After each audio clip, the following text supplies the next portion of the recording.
Hi, I'm Harriet Frew, eating disorder therapist, teacher and podcaster, and you're about to start healing from your eating disorder and transforming your life and your relationship with food and body.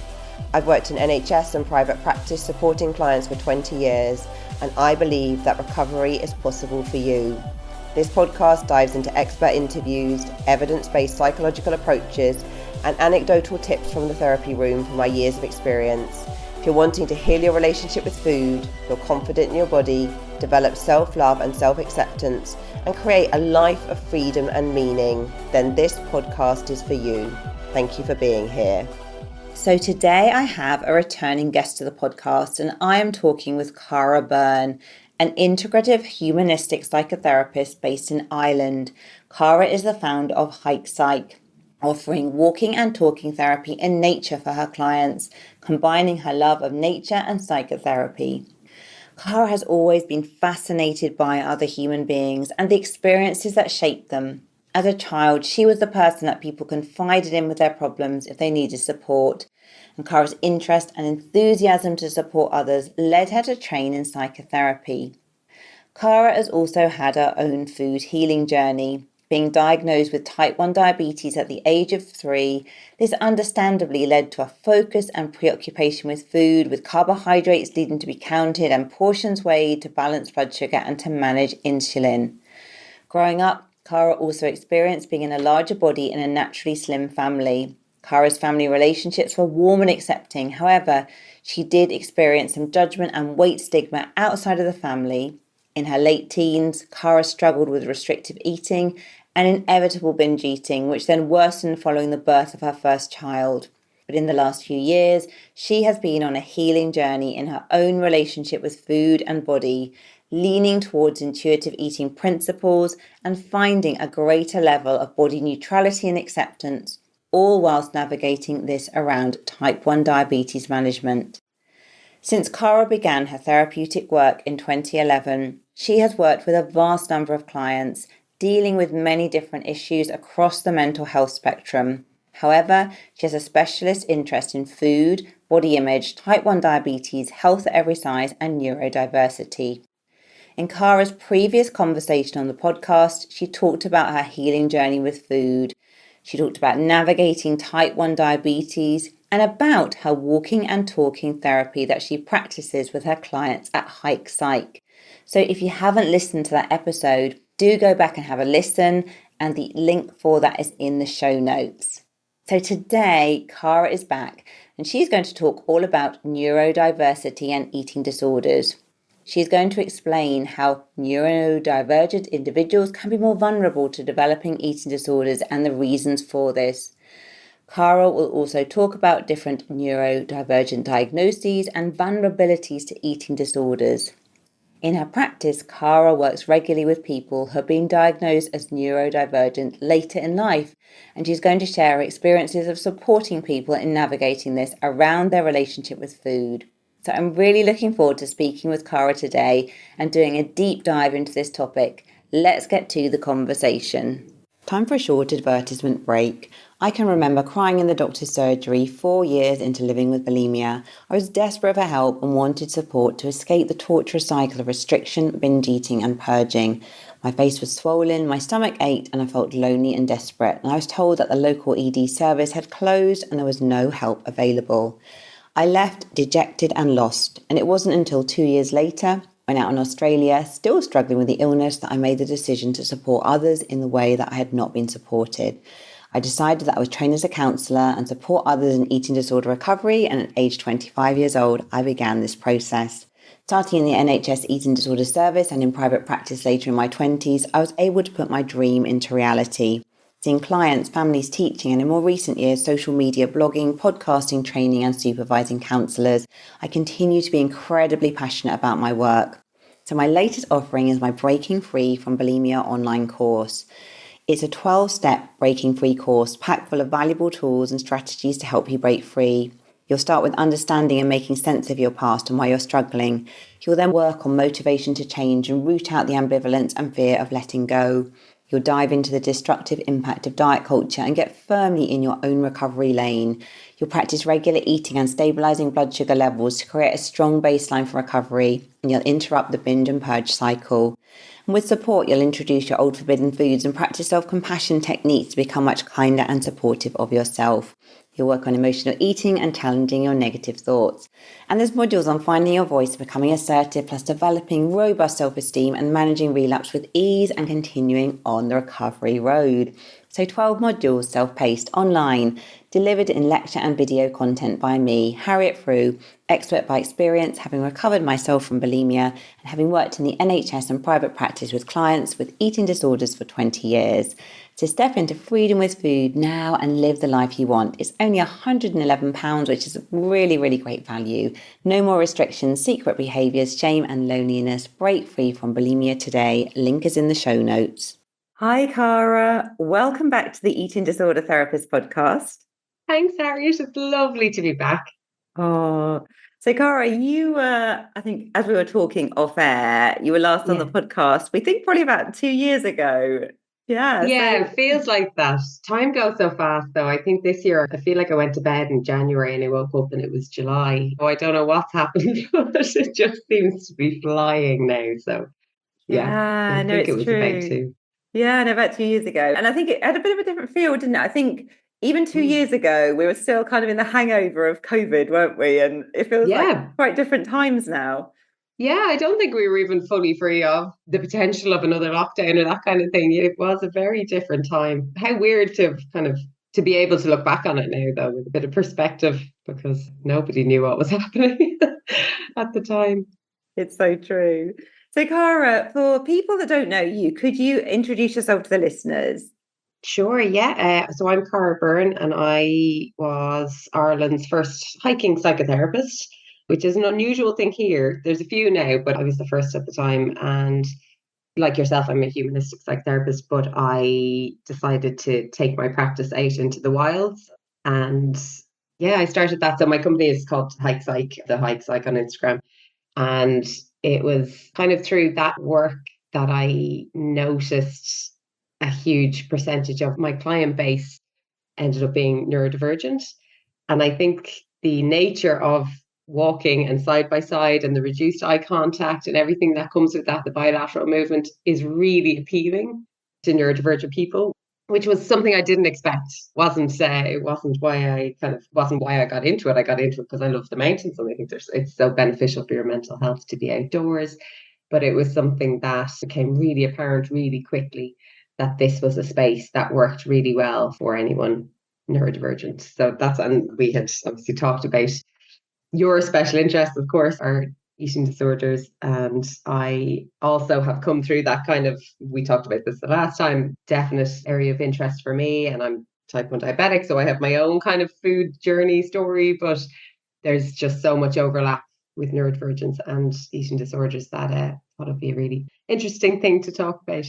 Yeah, well, thanks so much, Cara. I think it's amazing that you were kind of like the trailblazer, like the first I know.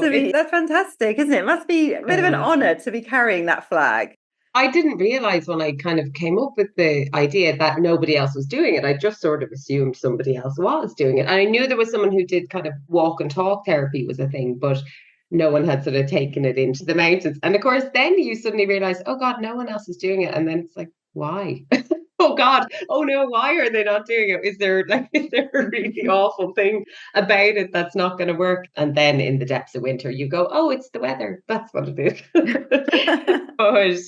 But no, I just sort of assumed it would be a thing. And because when you tell people about it, everyone's always like, oh my God, that makes so much sense. Like, what a good idea. And it's still baffling to me that more people weren't doing it, that nobody was doing it, and that more people aren't doing it now, because when you see it in practice, it just makes sense.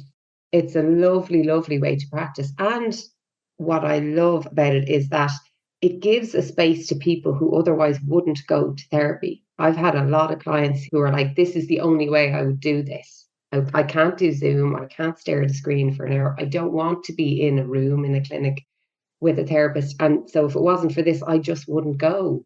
I mean, that's a lovely thing to know, that you're allowing somebody who felt that there wasn't a space for them within that therapeutic kind of world to access mental health. So yeah, I hope more people do it. I really do. I hope it's a growing field, but maybe the weather is enough to put people off. It makes so much sense, doesn't it? I just sort of think actually being out in nature and just being out with the elements, it's going to sort of soothe our nervous system, isn't it? And like you're saying, in a way, not having to be sort of sitting, eyeballing each other in a room or across Zoom. Yeah. And I mean, look, all therapy work. Like, I'd rather someone go. It doesn't matter how they go, so long as they go, I think is the thing. But it does. The research is very much in support of how much we need nature. I think it's modern humans now spend on average 90% of our time indoors or in vehicles. 90%. That's not normal. That's not how we're supposed to live. And it's having an effect. You can see that with, I mean, I know certainly my friends, people I know, no one has an attention span past about 60 seconds at this stage, and being out in nature gives you back some of your attention. It switches you into a much softer level of attention so that you're there and you're present, because you have to be, because you fall over if you're not paying attention outdoors. But that you're not being drawn into beeping and dinging and notifications and alarms and screens and lights. And it's a very soft attention. And that's really good for building our attention span, for rebuilding our attention span, because we are very much attention fatigued with this constant indoor sort of way that our world has gone. So I think the more time we can spend outside, and it's free, not therapy isn't free outside, but you know what I mean? Nature is on your doorstep most of the time. And it doesn't have to be a mountain. It doesn't have to be the sea. It can literally just be outdoors, somewhere where you can see some greenery or some foliage. And that will make a difference if you can kind of make it part of your day-to-day routine. So for people who are very time poor, being able to combine your therapy with your time in nature, and bring your dog as well. If you need to get a dog walk in while you're at it, then that's made sense for a lot of my clients. So I'm glad that I get to do it where I get to do it most of the time. And do you get many dogs coming along? On occasion, not many. Now, and I would say dogs are a distraction. So, it's not. But if somebody feels more comfortable, like if your dog really genuinely makes you feel calmer and you feel safer when they're there, then absolutely bring them along. It's not a problem. I don't know that it helps the therapeutic space, but if it helps the client, then that's absolutely fine with me. There is often like then having to stop to pick up poops and stuff like that. So it's not always ideal, but it's completely fine. If that little animal makes you feel safer and more able to go and to feel calm and engaged, then yeah, totally fine. Bring your dog. Okay, Cara, so let's dive in a bit to some of the sort of neurodivergent pieces. Sorry, I kind of ruined that with saying what we were going to talk about already. I ruined the surprise. Well, no, I just think hearing you just saying all of that, actually, just such a great reminder for anyone listening. Nature, animals, walking, and therapy. Perfect combination. Perfect combination. So, Cara, just going right back to kind of basics, I guess, initially, what do we mean, I guess, when we're saying that someone is neurodivergent? What do we mean by that? I suppose it's a complicated one because there are so many. Firstly, like a lot of people, when they think neurodivergent, they tend to think autistic or ADHD perhaps, but the number of neurodivergence is huge. And most people will know someone who's dyslexic, but you wouldn't necessarily think of them as being neurodivergent, but that is a neurodivergence. We also have like sensory processing issues, Tourette's, OCD. There's a vast number of them, some affecting kind of day-to-day functioning much more than others, some not so much. But they're neurodevelopmental disorders. So they're kind of multifaceted, multifactorial in how they come together, why we have them. There are genetic elements to it, like ADHD, it's 70 to 80% genetic component to it. It's an expression, it's probably not the nicest expression actually, but it's genetics loads the gun, environment pulls the trigger for neurodivergence. And that's probably not a nice way to think of it because it's not a gun. But I find a lot of my clients will only realize that they're neurodivergent when they're looking at the assessment tools for their own children. So they'll be reading the criteria and they'll be kind of going, oh, hang on a minute, that sounds like my husband, or that they'll suddenly start to see these things. But yeah, I suppose the two that come into the eating disorder space tend to be ASD, so autistic spectrum disorder, and ADHD, attention deficit hyperactivity disorder. They are the two that have the greatest sort of correlation with specific eating disorders. And when you kind of think about them, it makes sense, which we'll probably get into. But yeah, so neurodivergence is just, it's a brain that works perfectly. It just works in a different way to what we consider to be a neurotypical brain. So there's nothing, the brain is not broken. It's not happened because of, it's not as a disease as such. It's just a brain that works differently, even though the term disorder is used for most of them. I know some people feel like that's not really a fair nomenclature for it, but that is the way it's described. So yeah, so perfect brains just working in their own weird and wonderful ways. Yeah. And do you find, Cara, in terms of different types of kind of neurodivergence and kind of diagnosis or whatever, and then the way that kind of is often linked to specific eating disorders, do you see certain sort of parallels or kind of trends there? Yeah, well, a lot of the time, so with neurodivergence, with ADHD in particular, it's, well, actually with ASD as well, but the criteria, the original criteria for diagnosis was based on young boys, young white boys, if we're being super specific. And what we're seeing now, more so in the last kind of 5, maybe even less years, is a shift in our understanding of the criteria, which now, thankfully, is catching women. Previously, women would have often been diagnosed having gone through an eating disorder. So 30% of people who are diagnosed with ARFID, you're probably familiar with that, avoidant restrictive food intake disorder, they have then gone on to be diagnosed as autistic. So a lot of women, this is in women, have found out that they are neurodivergent, having struggled with eating disorders. And the same goes for women with anorexia. There's a prevalence of, it's a very broad prevalence, but between 8 and 37% of people who suffer with anorexia are also autistic. So the percentage in the general population, I think, is about 1% in the neurotypical population for anorexia presentation. Like, that's a huge percentage of people who have discovered that they are autistic, not because they were diagnosed, not because people suggested, I wonder, might you be neurodivergent, but because they struggled so much and managed it in such a way and ended up really having to deal with a very serious eating disorder before somebody went, hang on, might there be another reason behind this that's fueling this? And that's what we're seeing, is very late diagnosis in women and it coming through other things.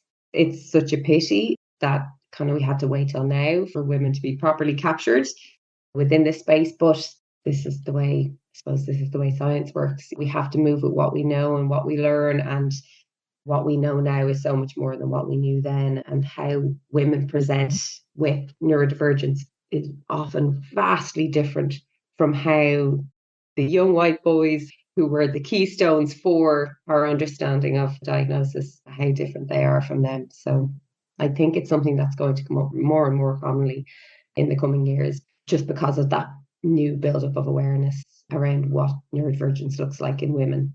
And what are some of the real sort of key differences in terms of how it does present in women compared to like those studies on those young boys?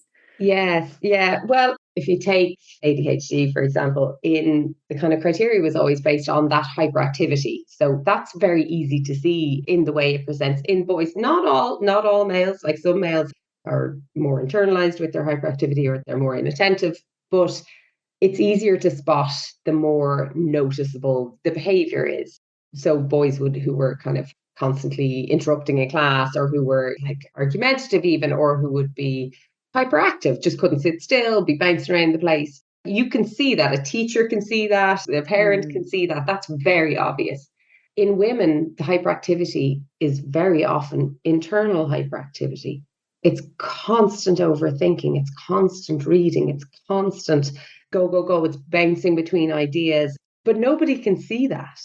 Nobody sees it at all. Women are really, really good at masking, that kind of called cognitive camouflage, where we're kind of hiding behind our understanding of the world.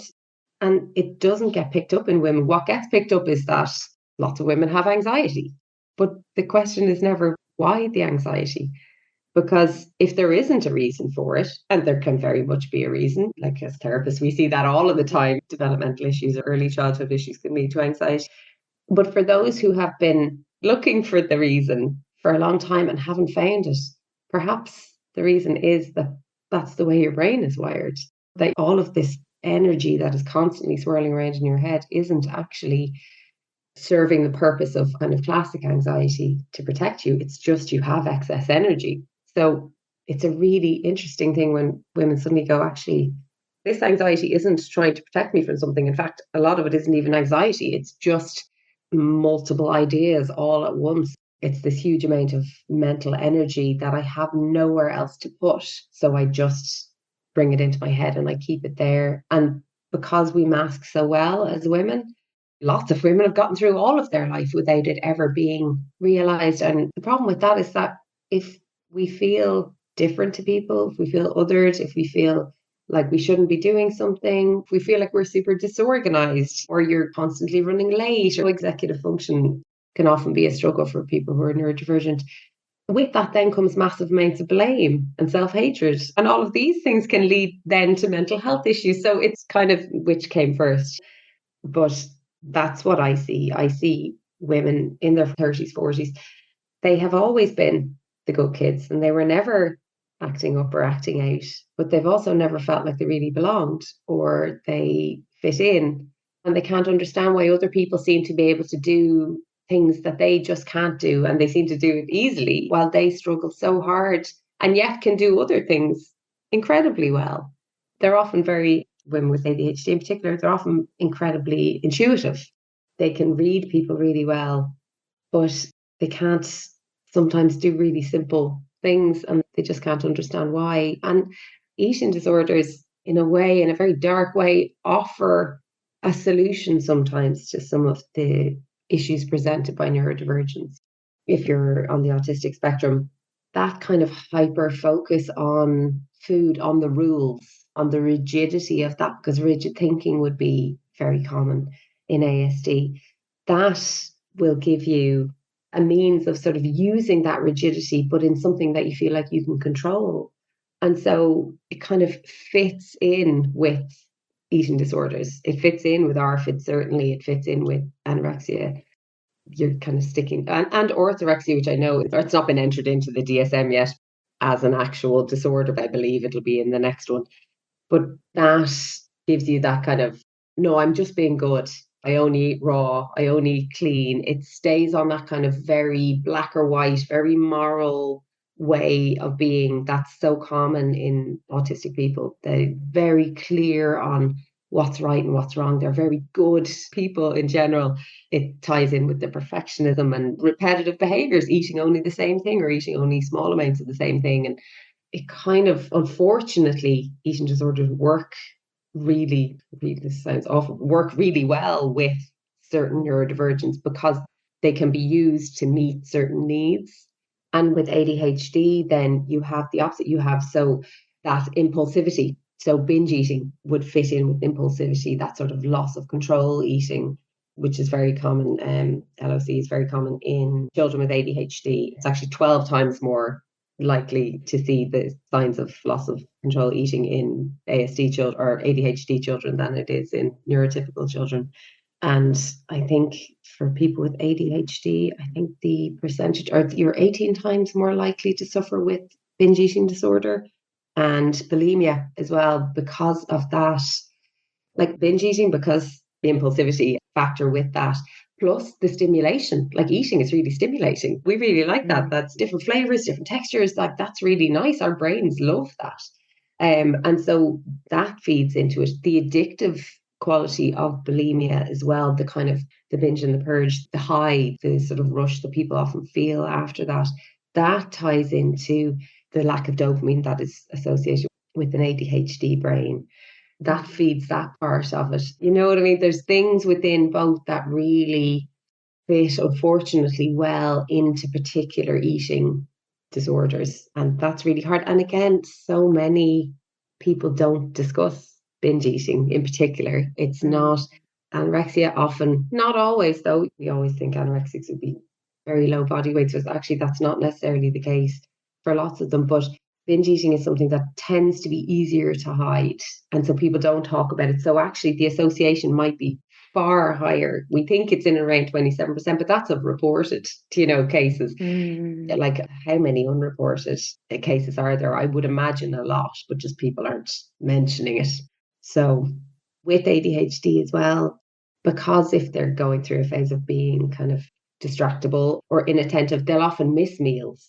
And we know about eating disorders is that you then are creating a restriction, and the restriction will result in a binge or at least compensatory eating later on. So even that they're so hyper focused on something else during the day, that means that they've forgotten to eat, that will then lead to perhaps more binge like eating later on. So yeah, there's a lot to neurodivergence that leans into eating disorders, unfortunately. Time for a short advertisement break. I want to tell you about Mindy Gorman-Plutzer. She is a board-certified integrative health coach, certified eating psychology coach, and certified functional nutrition counsellor. In 2012, she created the Freedom Promise in an effort to help clients transform their relationship with food from one mired in fear and confusion to one that is loving, nourishing, and sustainable. Inspired by her own recovery journey, she developed a signature system comprised of 7 steps. The framework offers an alternative approach to recovery as it's aligned with the principles of functional medicine. All systems are connected, everybody is unique, and everything matters. She guides you to listen to the wisdom of your body so you discover an empowering nutrition and lifestyle protocol that speaks to your unique needs. If you hunger for food freedom, Mindy invites you to a complimentary discovery session. During this powerfully eye-opening conversation, you'll explore the steps that will help you transform the energy of obsession to making lasting and sustainable changes in your life, including your relationship with food and your body. If you're seeking freedom from a relationship with food that's holding you hostage, if you're longing to find your enough, if you're feeling inspired by the possibilities that await you when you create the life you deserve and desire, contact Mindy today. The link to do so is in today's show notes. Yeah, lots of vulnerabilities, aren't there? And I guess eating disorders ultimately are coping strategies anyway, aren't they? For anyone who's struggling with an eating disorder. But it sounds like if you also have sort of neurodivergence going on, then you're going to be increasingly sort of vulnerable, aren't you, on multiple levels, really, to kind of, sort of like benefiting in air quotes from some of these behaviors. It's kind of solving problems. Yeah, absolutely. Because you're right, because you have more things to cope with. That general sense of being different or feeling like you don't fit in, that in itself is enough to kind of trigger some sort of a coping mechanism. So yeah, the more things you have to cope with, I suppose the more likely you are to end up turning to food, because that's what it is. It's not about the food, it's about how you feel. So, and things like addiction will be much more common in people with ADHD as well, because they don't produce dopamine the way that neurotypical brains do. So it takes something kind of much more stimulating to feel normal for them. And that then can lead you into, okay, well, it's not even a high that they're looking for. It's just looking to feel normal. But in attaining that, you are often doing something that is creating a high. And that high can become quite addictive, because there's nothing better than feeling normal when you haven't felt normal for a long time. I think it's a quote I use all the time. It was Stephen King, the author. He'd been in a really bad car accident, I think, and he'd had loads of surgeries and multiple broken bones and everything else. And it was after he'd recovered, he said, there's no greater feeling than the absence of pain after pain. Like just feeling normal is heaven if you've not felt normal for a long time or ever. So yeah, that again with the addictive nature would tie into bulimia, into the highs, into the lows, into that. And yeah, it is. They definitely, if you're neurodivergent, you definitely have a greater likelihood to suffer with an eating disorder, which is awful. But the more we know, the more we can do to make sure that it doesn't get to that point. Because the fact is that because our understanding has changed so much, we're catching more and more people earlier on. Now, we still have the whole kind of backlog of people who've slipped through the nets. And again, I'm going to say women specifically, but it's not all, but it is a great majority. And with every one of those diagnoses coming, as late as they are coming, our learning and our understanding grows so that younger girls will be caught earlier, and that will know, and that hopefully then will prevent them from ending up in a situation where they are turning to an eating disorder as a means of coping or of surviving. So, Cara, in terms of working with people who are neurodivergent, what's the sort of, how would you approach things maybe to tailor the support to really sort of benefit them more? Because I'm sure so many people listening, maybe who have ASD, ADHD, or other diagnosis, may have accessed help before, and then maybe it has been in that kind of more neurotypical presentation, and then they felt, I do think hearing everything you're saying in a way, I can imagine if you've had treatment that hasn't gone well, it can just really amplify those feelings again, can't it? Like, oh, there's something wrong with me, or I don't fit in, or all of that. So, I now offer anyone who's coming on I do Zoom sessions as well. It's not all out in the mountains, but anyone who's coming on Zoom, I give them the option to turn their camera off. Even something as little as that can make a huge difference to how somebody feels if they struggle with eye contact or reading. Like, the eye contact piece isn't just people who are autistic, it's people with ADHD as well, because if you have rejection sensitive dysphoria, which is very common in women with ADHD, you will be doing a huge amount of reading of all the nonverbals. And that's really tiring. Like, that takes a lot of energy. So taking out the screen, even though it's a little bit harder for the therapist because we take so much from reading body language, I do struggle with that a little bit on my end, but it's doable. It really is. It's doable. But something as simple as that is something that all therapists can do, that you just offer that.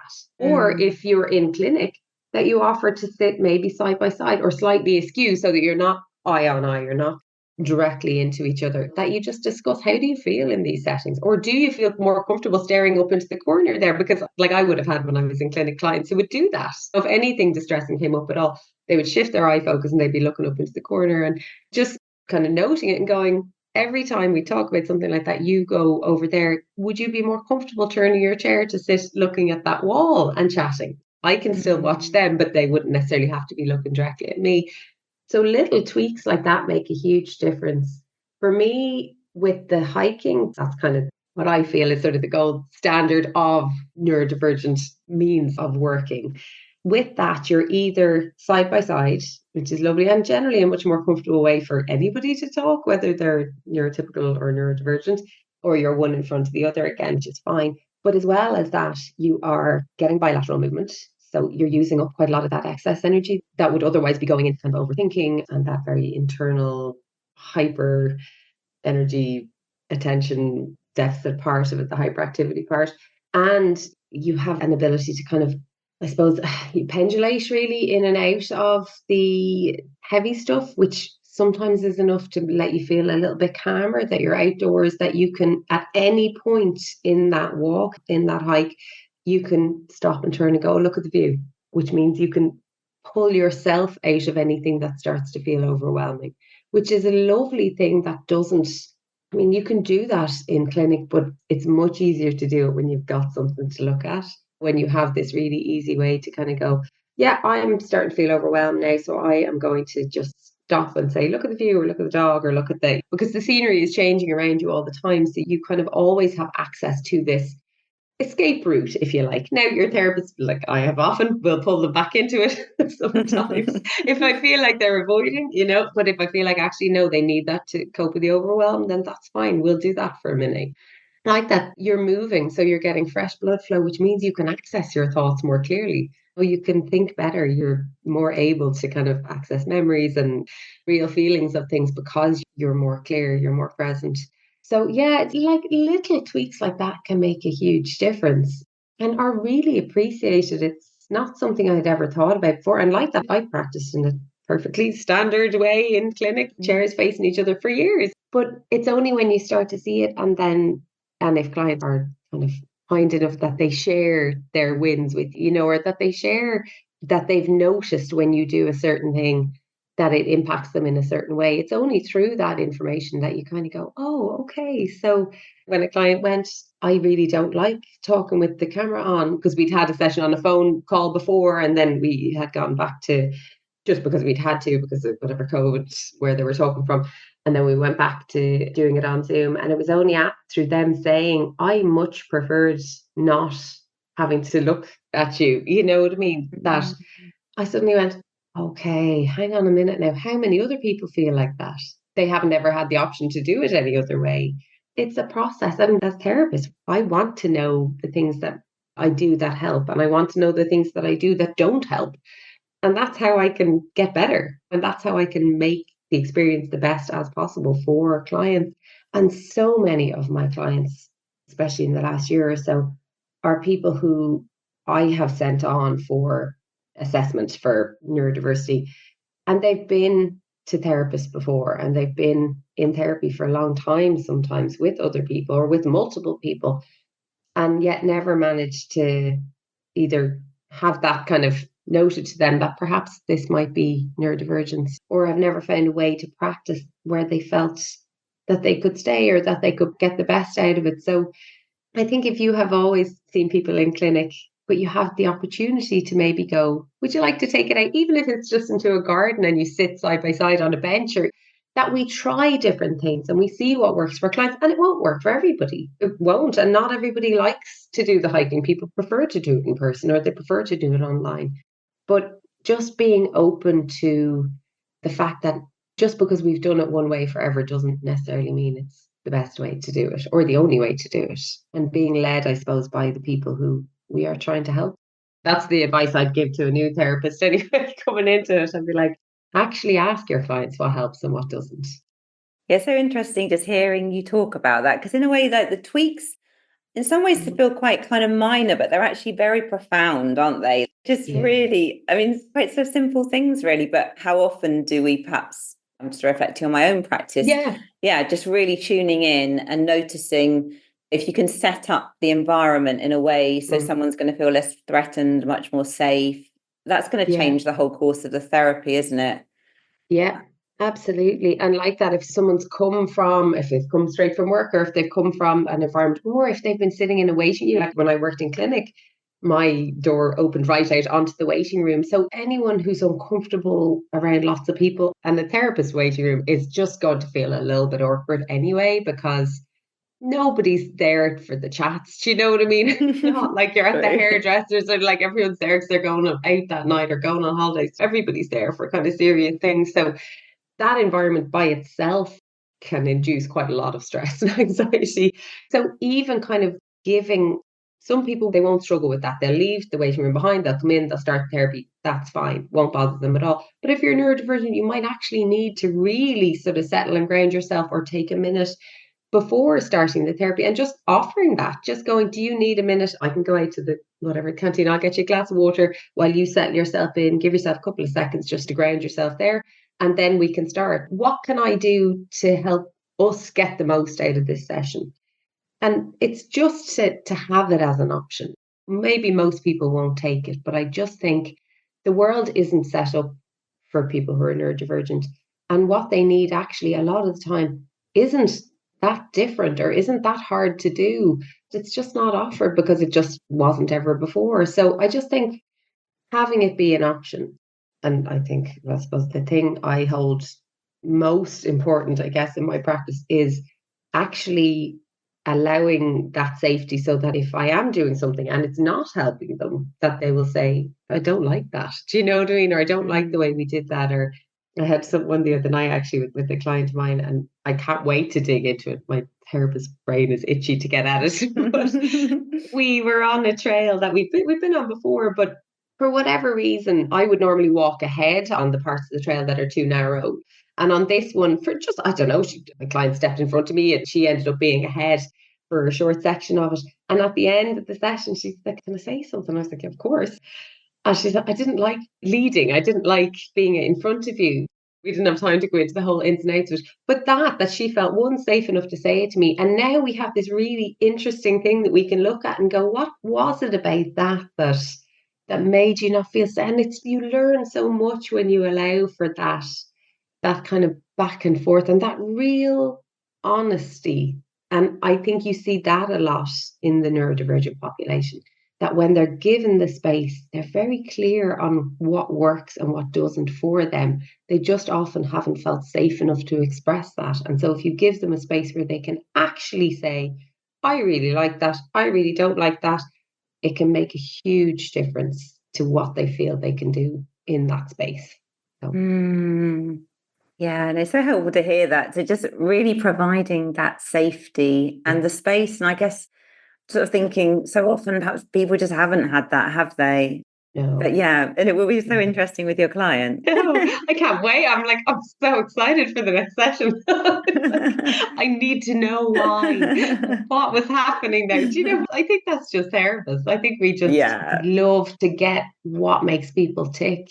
And especially if it's different from what makes us tick or what we think about things. I love a curveball in therapy. I love when someone comes with something you're just like, oh, that's interesting. You know, I love that.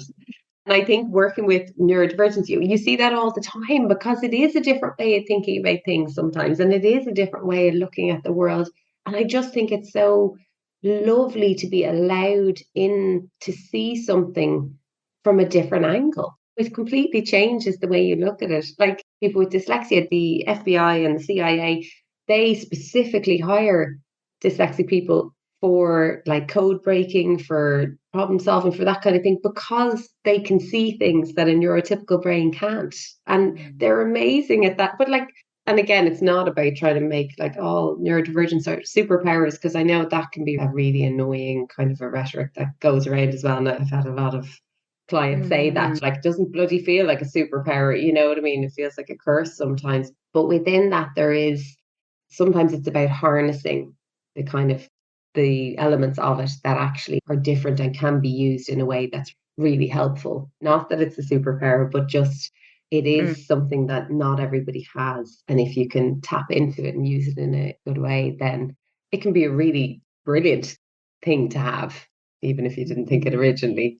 But yeah, I love it. I love brains. I love understanding people and watching them flourish. And to be honest, when you see someone who should have been diagnosed when they were younger, but weren't for all the reasons we've said, but when you see them get a diagnosis and that relief, that, oh my gosh, thank God, all of the things that I used to beat myself up for, all of the things that I thought were my fault, it's not my fault. There was something else at play.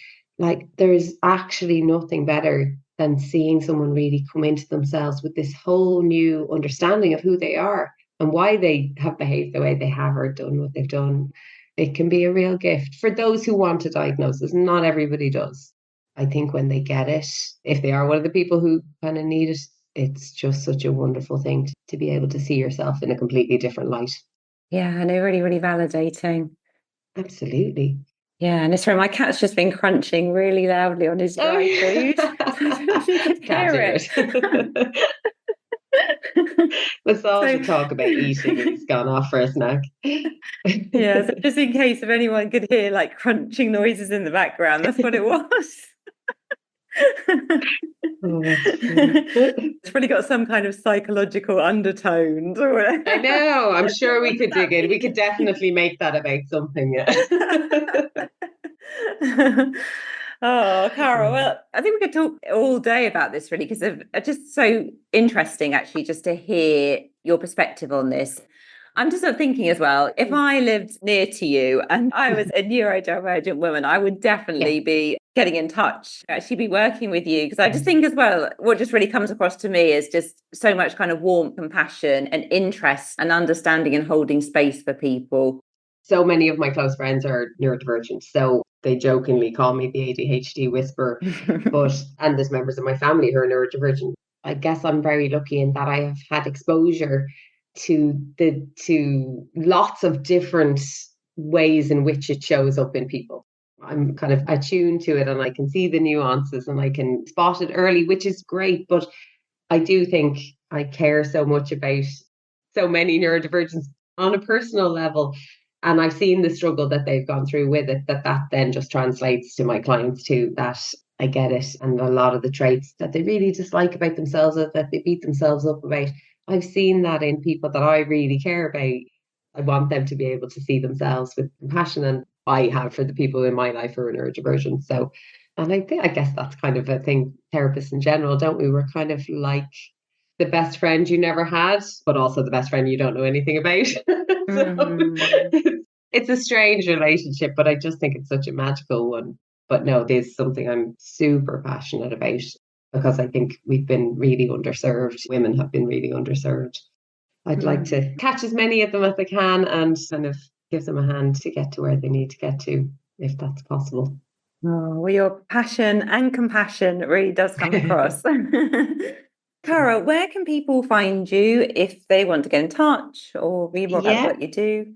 Yeah, so I'm on the Instagram is the kind of the only social media I bother with, really, to be honest. So I'm at the Hike Psych on Instagram, and then my website is linked through my bio, but it's hikepsych.ie is my website. But you'll get me quicker on Instagram. That's where I spend way too much of my time.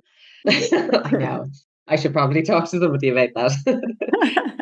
No, I think I remember you saying that before, actually, but it sounds like a Yeah. genuine love for the gram rather than like Oh, I death don't know. rolling.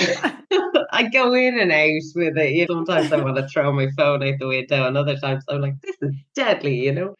So no, but it is. If you use it correctly, I think it's because of the kind of hiking nature of mine, it's a brilliant space for me because I can connect and find out what hikes are happening and, engage in that kind of lovely social group connection thing, which is really hard to do as a mother in your 40s. Like it's really difficult to find new friends at this point in your life. Yeah. So I actually think if you're kind of looking in the right places, it's a beautiful tool for kind of re-engaging with the world in a different way, in a way that might work better for you. But if you're only following people who make you feel awful about yourself, then I think it's a desperate space to be in. And I know a lot of people who use it that way too. And I think that's something we all kind of need to check what we're doing with it to make sure we are actually benefiting ourselves rather than causing harm.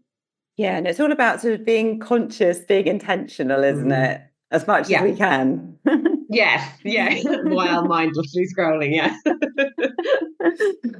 Thank you so much, Cara. Always Thank really you. enjoy our conversations. I'm going to link as well your previous episode in the show Oh, sure. notes because I'm Yeah. sure some people will be interested to go and hear more about your story and type 1 Yeah. diabetes and relationship with food and all of that as well. Well, Great. thank you so much, Thank you. Cara. And Thank you, yeah. Harriet. Thanks. So I hope you enjoyed this conversation just as much as I did. Do go and check out all of Cara's details in the show notes.